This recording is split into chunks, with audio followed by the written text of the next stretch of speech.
You have people who are maybe shamanically trained, so maybe they're using this substance to elicit this entheogenic experience, experiencing the God within. This is our humble hemp patch. 5,000 years of medical cannabis use. We're learning about other cannabinoids. Marijuana is grown in every state in the Union. I'm Lex Pelger, Director of Education at CV Sciences, and this is the Lex Files. 5-MeO-DMT has quite the reputation. From stories of toad licking to talk of the God molecule, it's one of the most fabled psychoactives in the world. Today we're joined by the therapist and researcher Rafael Lancelotta to share about the potential therapeutic benefits of a 5-MeO-DMT psychedelic journey. And just to start with a point of clarification on DMT, because it's a constant source of confusion, the DMT that you hear about the most is also known as NN-DMT. That's the one that comes from the ayahuasca brew in the Amazon, as well as other plant sources. 5-MeO-DMT comes from a toad or is produced in a lab. They're both short, intense psychedelic experiences, but quite unique in how they feel. So we're lucky to have a guide like Rafael. He is an entheogenic renaissance man who researches the real-world uses, knows the therapeutic potentials, and is an administrator of the forum 5meodmt.org.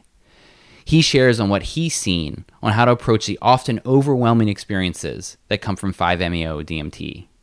So please sit back and enjoy this enlightening conversation. Hello, everybody. I'm very lucky to be joined here today by Rafael Lancelotta. Thanks for joining us. Thanks for having me. So today we were going to be discussing a substance that has a lot of intrigue about it in the psychedelic world, 5-MeO-DMT. And the reason I'm excited to get it from your perspective is you've done a lot of study on it, peer-reviewed papers, but also your background as a therapist. And so you've worked with teens doing wilderness therapy. You've worked at psych hospitals treating severe mental illnesses. You have been working in a clinic that uses ketamine and cannabis with a somatic focus. But you're also an expert on 5-MeO-DMT and how that substance is being used for therapeutic purposes. So I was wondering if you could just start with bringing us up to speed on the basics of what 5-MeO-DMT is, and then how it compares to all these other modalities you've studied and tools that you've used in your therapeutic practice. Sure. Well, to kind of start out, we can think of 5-MeO-DMT as a naturally occurring psychedelic tryptamine. And when we refer to tryptamine, we refer to a specific molecular structure that is shared by a few other common chemicals that our body produces, one of them being serotonin. And 5-MeO-DMT is actually very similar in structure to serotonin. So serotonin is 5-hydroxytryptamine, and 5-MeO-DMT is 5-methoxydimethyltryptamine. So there's still, an attachment at that 5 position, and you still have that tryptamine backbone. And, that may be some chemistry that's maybe a little bit over the heads of folks, but just the main takeaway there is that, it's very similar to serotonin, which your body uses for all sorts of things. In terms of how we can start to relate to it in relation to other drugs, lots of people know about DMT. When they hear DMT, they think of NN-dimethyltryptamine, or some people might call that regular DMT, or the DMT that's in ayahuasca. And so these two molecules are actually very distinct and very different. They actually have very little to do with each other and very little similarities other than short duration.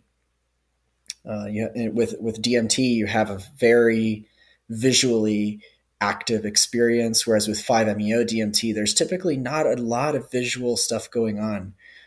Or if there is some visual activity, it's not the primary focus of the experience, and it's not typically what people come away with talking about. Whereas with DMT, it's typically talking about, well, I saw all these things happening. And with 5-MeO-DMT, there's not that kind of visual component. So this very short-acting tryptamine, what do you know about it being used as a therapeutic tool?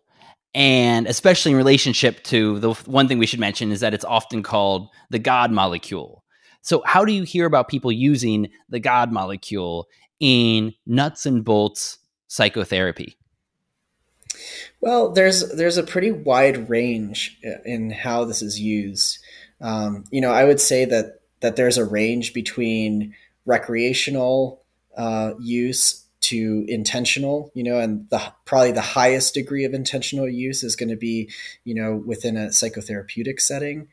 Obviously, all of those are happening underground, or as we might say, illegally or in a gray area of legality.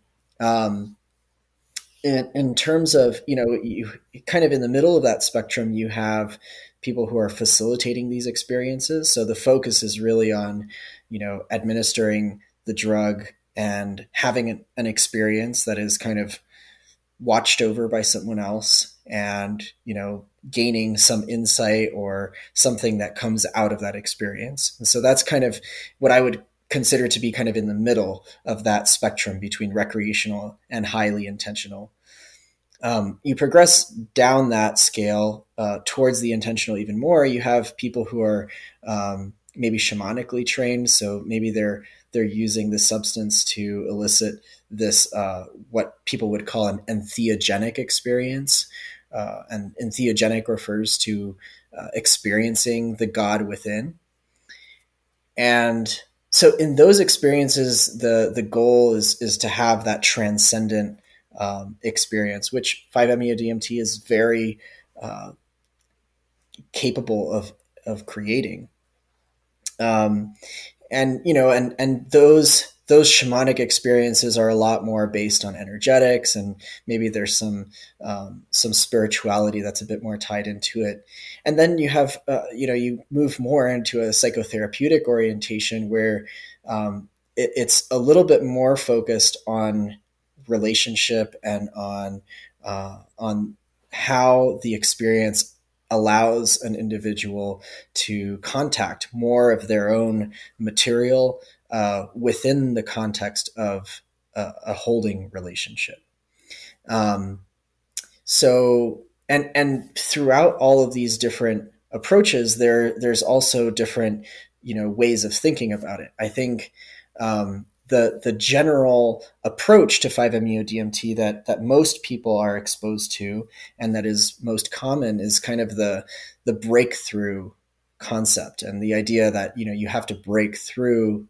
And this, I think, is really borrowed from NN-DMT, dimethyltryptamine, because, with DMT, like, you have to smoke or consume a certain amount of it to really leave your body and, quote unquote, go to the other dimension.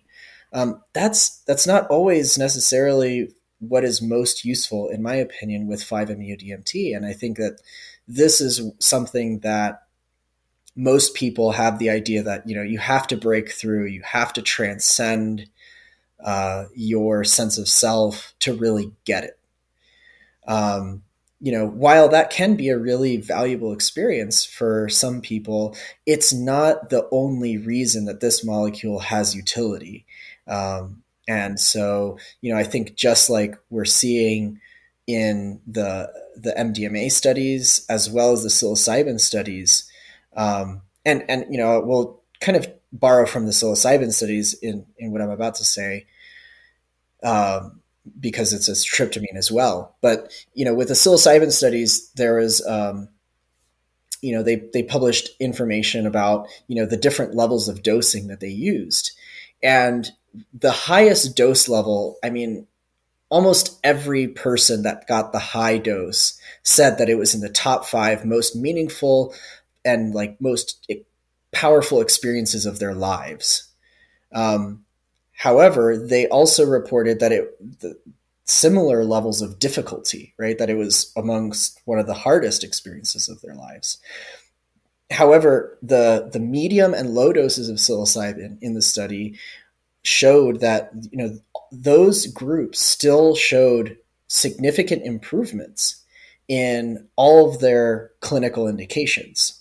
So for me, what I take away from that is that the high dose is not always the thing that's actually causing the positive change.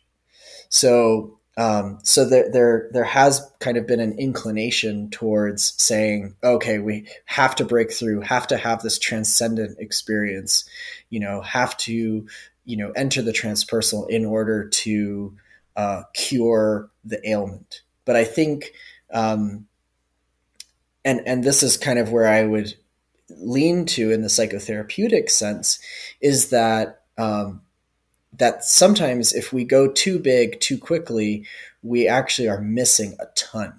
And so that's, kind of go like imbuing some of my opinion as well as, sharing an overview of how it's used. I like that because it's similar to something I've heard you say about cannabis and ketamine as well, that the preparing yourself for the experience is such an important part of it. And sometimes the substance itself isn't necessarily the most important part of it. There needs to be some there to trip you over, but it's a good bit to set in the setting of being with someone with you ready to work. And so it seems like that can be true for 5-MeO as well. Definitely. Yeah. I mean, I think, and, from the research that I've been a part of, what we keep coming back to is the set and setting plays such a huge role in, in the perceived outcomes that people have from these experiences. And even hearing people who typically have really difficult times integrating these experiences, almost always the story that I've heard is, they were given too much, they didn't feel properly supported, they didn't have proper aftercare, and they didn't really have much of a support system in place before going into that. And the person who was administering the substance really didn't have the screening to say, you might not be prepared for this level, maybe we'll do the lower doses and you can actually work with that, right? Versus, really breaking someone through and then, they've got a harrowing 6 months of integration work, that could be really destabilizing and actually set someone backwards in their own process.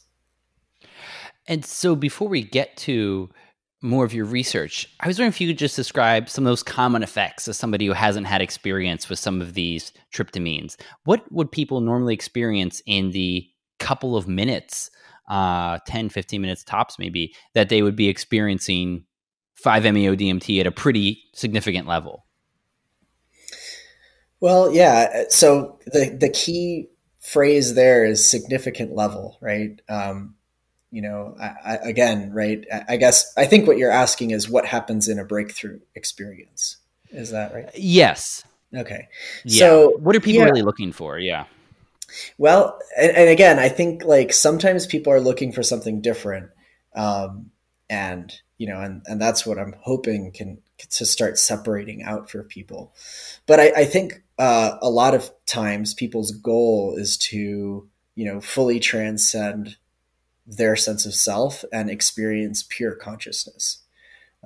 So a large dose of 5-MeO DMT can kind of create an experience that feels a lot like death, or for some people, they're fully convinced that they've died, and it gives someone the experience of consciousness without a body, without having any, connection necessarily to this world, or for a lot of people, they might say, a hyper connection, a connection to everything and actually being a part of everything in the universe, and not feeling separate from it, like not saying that I am a part of everything, but I am everything, right?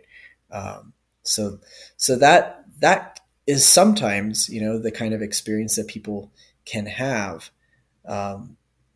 However, that kind of experience also requires someone to be really prepared to let go of all the worldly attachments, and all of the cognitive structures that are holding them together. And so that can be really challenging for someone who's not adequately prepared. And so it could be, that experience could be useful for some and could be challenging.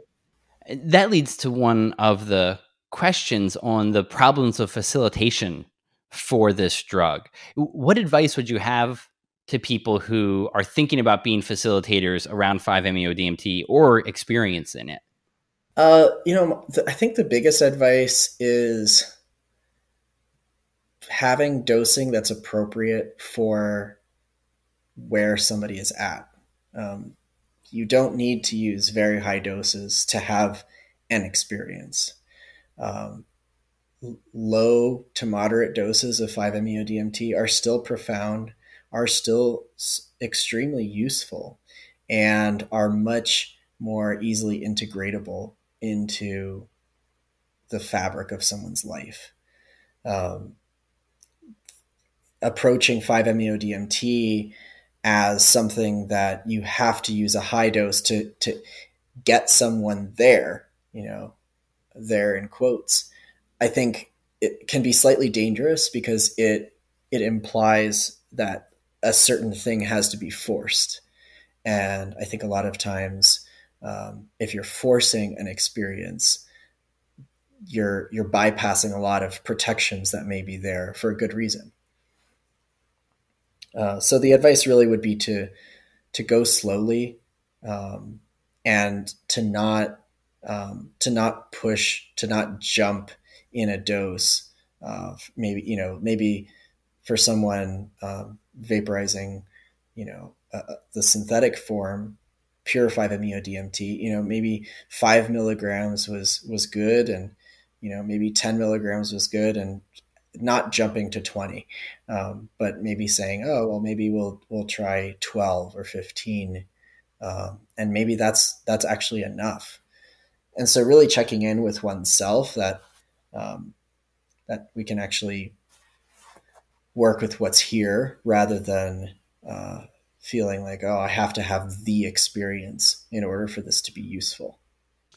And speaking of the ingestion methods, what are the most common ways people get this into their system, and why is orally not a very common one?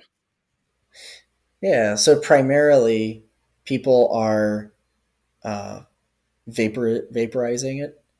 And so, the vaporization, people are either using like a glass pipe or maybe using an electronic vaporizer or something like that.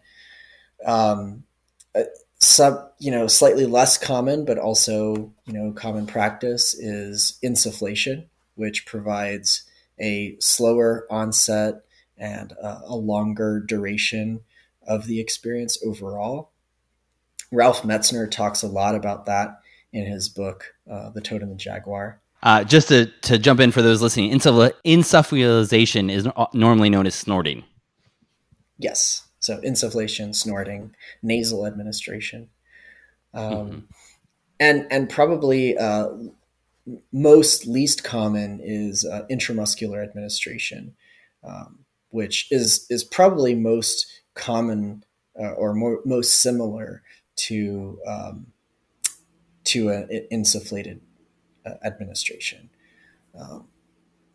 And then probably least common, but there's definitely reports of it, is also rectal administration. People do talk about doing that one. So those are kind of the common routes that people use. We released a product so good that it made my wife say, "Oh, that's really good." I know. I wouldn't have believed it either if I hadn't seen it. But she's right, and she knows her stuff on health and supplements. Our CV Defense is a daily supplement for supporting the immune system. It includes zinc, selenium, vitamin A, vitamin D, which apparently 50% of us are deficient in, a blend of reishi mushrooms, often called the mushrooms of immortality, and, for the big endocannabinoid boost, a molecule called PEA. PEA is actually produced by almost every cell of your body and brain. It's one of the best studied components of your endocannabinoid system, and it's been the focus of a large number of clinical trials and basic research. It's a fascinating molecule that seems to help out in all kinds of ways, including by balancing your immune system. PEA is being hailed as the next great ingredient for boosting our endocannabinoid system, and that's because it works, and it's incredibly safe. So, with PEA, that mix of vitamins and mushrooms, CV Defense is a daily immune system boost for you. Use the coupon code LEXFILES at cvsciences.com for 25% off your bottle of CV Defense. See why my wife is impressed. And the oral one usually would be it's too heavy and the body tends to break it down, correct? Yeah, there's really not a lot of good data on oral 5-MeO-DMT use. So Jonathan Ott, in his book Pharmacotheon, talks about using 5-MeO-DMT orally without an MAOI, and he reports that it was active, but very unpleasant. Like there was just a lot of body load, not something that seemed worth repeating. Shulgin says that 5-MeO-DMT is not active orally. And there is information and data to show that combining 5-MeO-DMT with an MAOI is actually potentially toxic. So not something that really should be done, and can be pretty dangerous. So the oral route is kind of out of the question, although, sublingual could potentially work. Mm-hmm. And the last kind of practical question I was curious about, are there drug interactions that people should be concerned about before ingesting 5-MeO-DMT?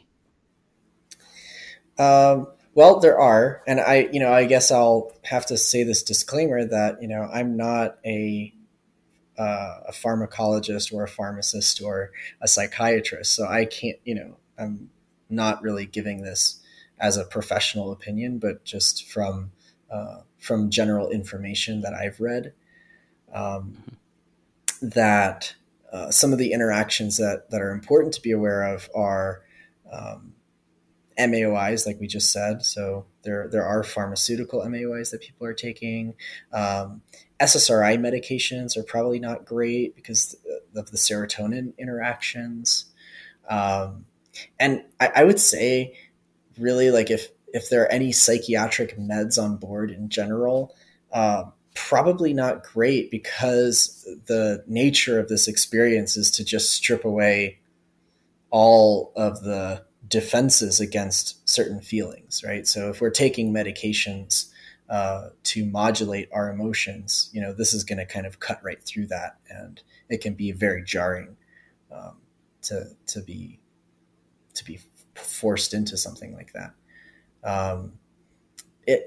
Interactions with stimulants definitely is a pretty major contraindication, because 5-MeO-DMT does increase the heart rate a good bit. So if you're already, on a stimulant that's, increasing your heart rate, increasing your blood pressure, you don't want to boost that even more and exert your body more than it needs to be. Yeah, I would say those are the main contraindications for that one. And so now moving on to the research that you've been involved with, you were actually involved with the first study in humans looking at the mystical experience. Can you share what you learned in the course of that research? Sure. So in that study, the main takeaway was that a moderate dose of 5-MeO-DMT was comparable in the intensity of mystical experience as a moderate high dose of psilocybin, as administered in the Johns Hopkins studies. So we're really looking at, how potent is this molecule in creating, the mystical experience, which is something that at the time, that was kind of the primary factor. That was kind of the golden standard for change. So So that, yeah, that was the main takeaway from that. And what about the global survey that you did, where you got people's insights and perspectives on how this might be developed further in the clinic? What did you learn from hearing from people all over the world? Well, that survey generated so much data, and we ended up writing several papers. We had papers on mental health outcomes. We had papers that came out talking about harm reduction. We had a paper on set and setting. So what we did find was that people reported improvements in depression, improvements in anxiety, improvements in PTSD symptoms after their 5-MeO-DMT experience, or their most memorable 5-MeO-DMT experience. People talked about the use of certain benefit. We use the term benefit enhancement strategies to describe the different strategies that people used in order to maximize their experiences.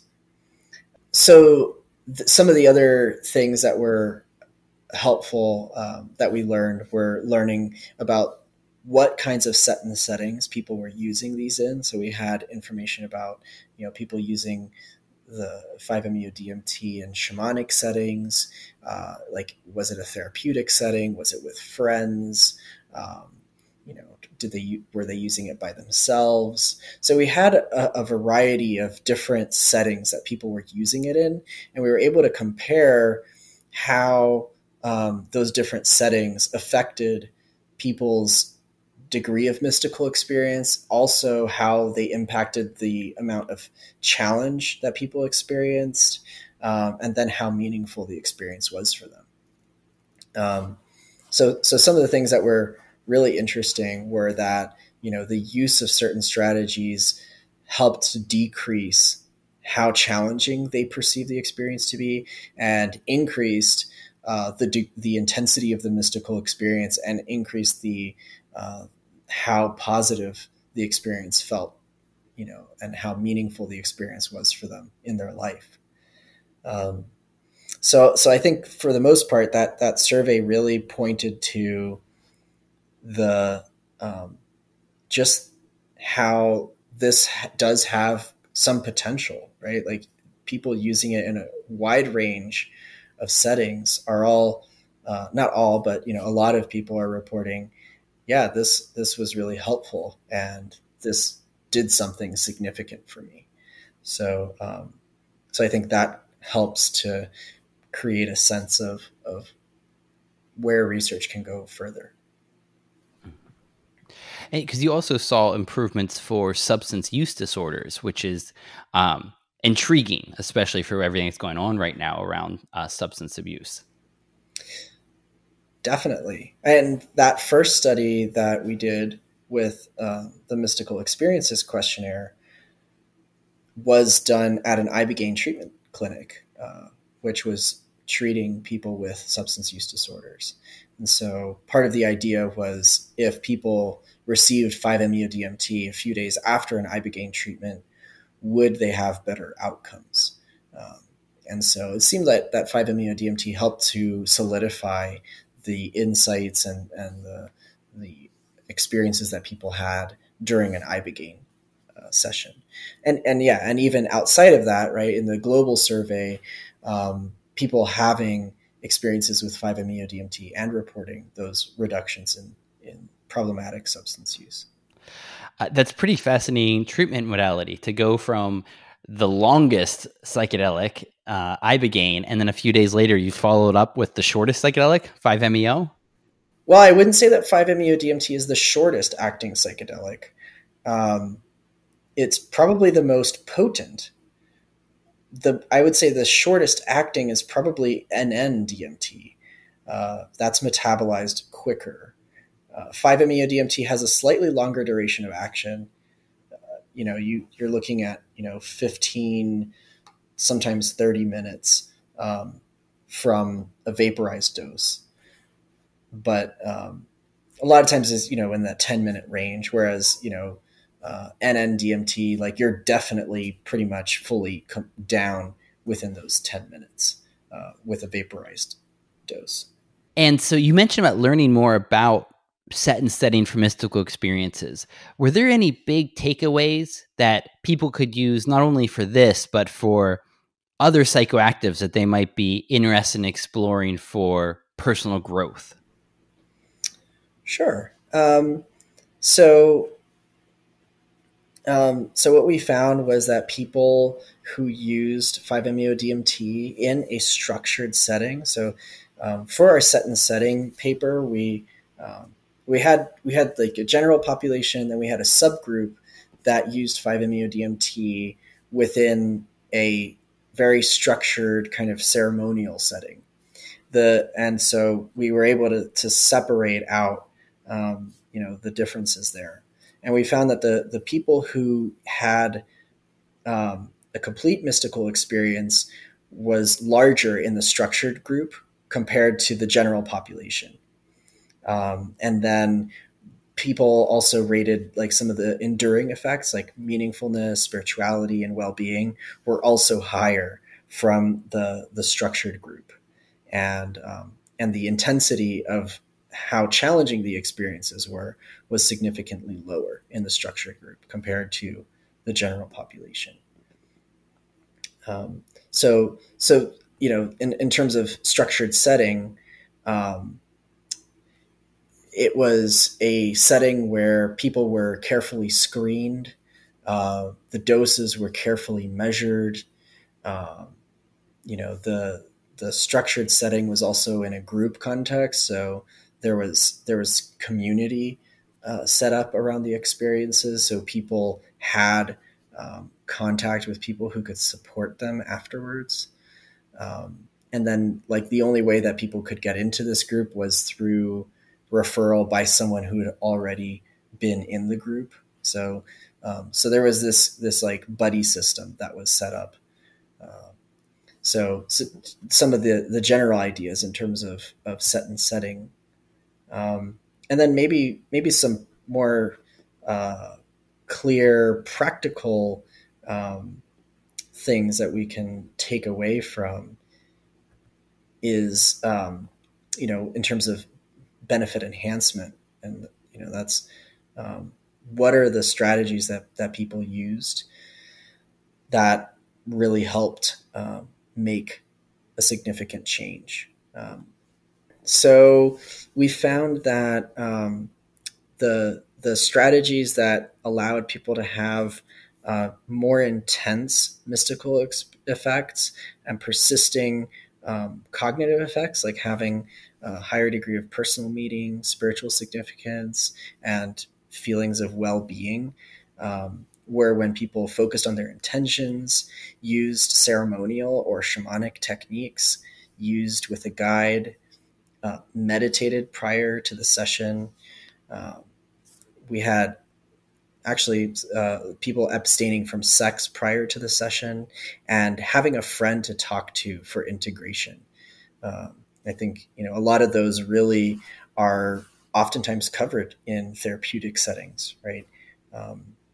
We also saw that there were some strategies that helped produce less intense, challenging physical, emotional, or cognitive effects. And the main strategies associated with that were preparing music for the session, using with a guide, and obtaining the substance from a trusted source. The source question is actually one I wanted to touch upon because, as you've written, the main source of this tends to be from a toad of the Southwest desert. It can be produced in a lab, but most people who are experiencing 5-MeO-DMT are probably getting it from this toad source.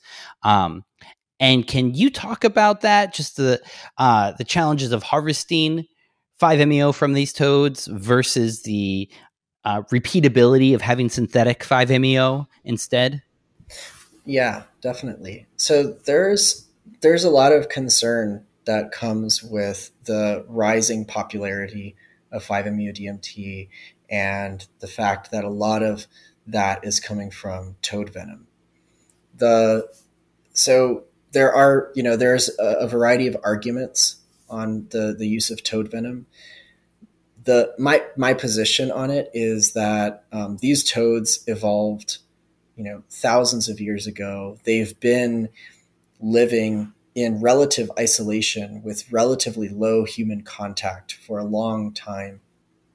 And, they may have encroached on, or I should say not they, but humans have encroached on their habitats. And so, over time, there's been an increase in contact with humans. But now that humans are actively seeking the toads out, we're introducing some new problems. So one of the problems is that contact with the toads can transmit pathogens. So, if humans are handling toads, you can actually spread diseases to toads, which the toads don't have immune system function to defend against. And so that can spread disease amongst the populations. Other problems are, people are also taking the toads and breeding them in captivity. Some of the issues with having the toads in captivity is that they're definitely going to have a shorter lifespan and quite frankly, a lower quality of life. They are quite happy in their natural habitat.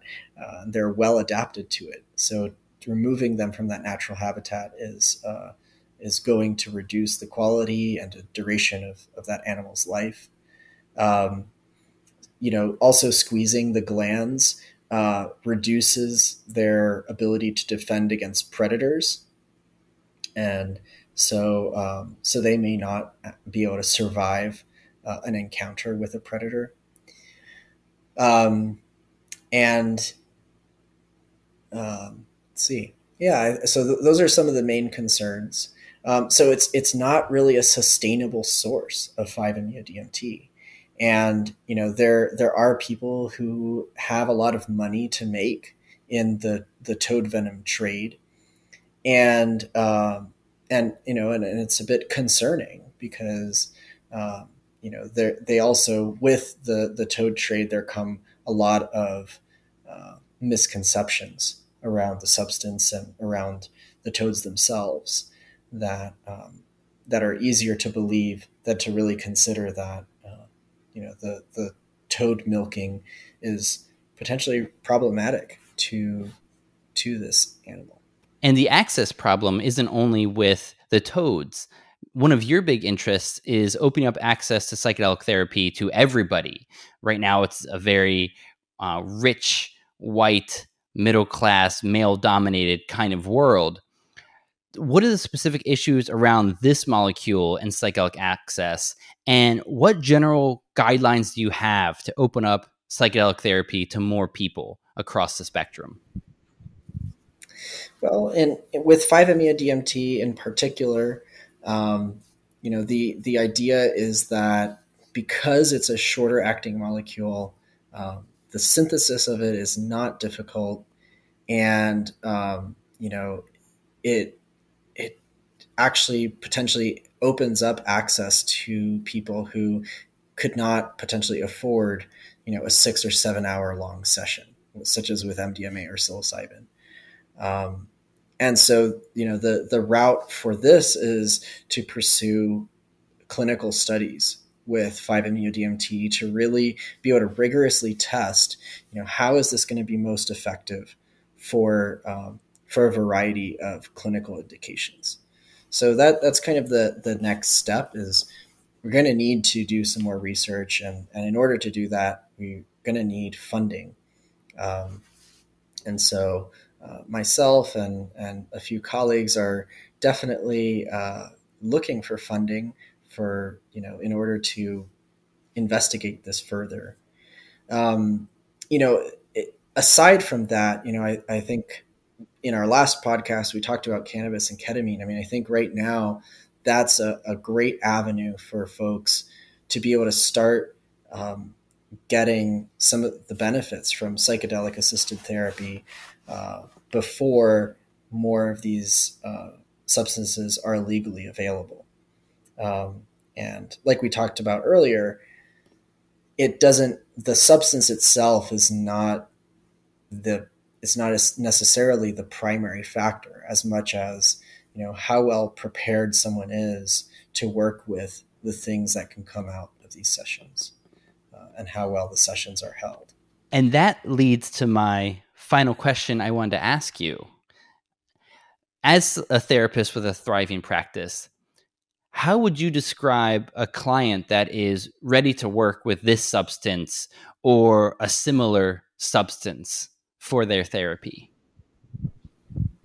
Sure. I mean, I think, and if I could, I would expand this to say, how would someone know that they're ready for psychedelic therapy, regardless of if it's with ketamine or cannabis or 5-MeO-DMT or MDMA or whatever it is. I think the main things that are important is that someone feels like they have adequate resources in their life, and so that resources get broken down into social resources, which means that they have social support, whether it's some really good friends, supportive family, maybe a supportive partner, right? Like they're not currently in an ongoing stressful situation where they're dependent on someone who's causing stress in life. Someone who is, has potentially tried some other things. So, maybe they've tried talk therapy and maybe they've had some progress. I think ideally someone who has had some progress, but maybe they're not all the way there. So someone who has seen that they are capable of working through things and working with what's going on for them. People who feel committed to the work, who aren't looking for a quick fix. So even when you're adding psychedelics, you don't it's not necessarily going to be all healed in a month or 2 months. It still could be a year or 2 years long process, which doesn't even necessarily have to include taking medicine for that entire period of time, but could really just be, 1 or 2 experiences, but really open up a lot of needing to work through things and help them, come into their life or integrate. So, so definitely someone who's willing to put in the work and willing to accept that it can take a undefined amount of time, right? People who are like, well, how long is this going to take? Typically, that's one of the first things that, it's important to dissuade people is like, well, we can't put a time frame on this. That's going to put a lot of pressure on you that you don't need. So there can be, so we want to have less of that desperation and someone who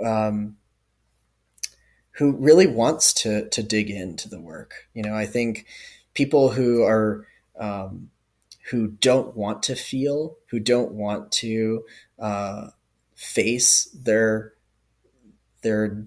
pain and don't want to face the things that they're avoiding in their life, it's not the best work because the work is essentially around facing all those things, right? And really being in contact with all the things that we avoid that perpetuate the symptoms that we're dealing with.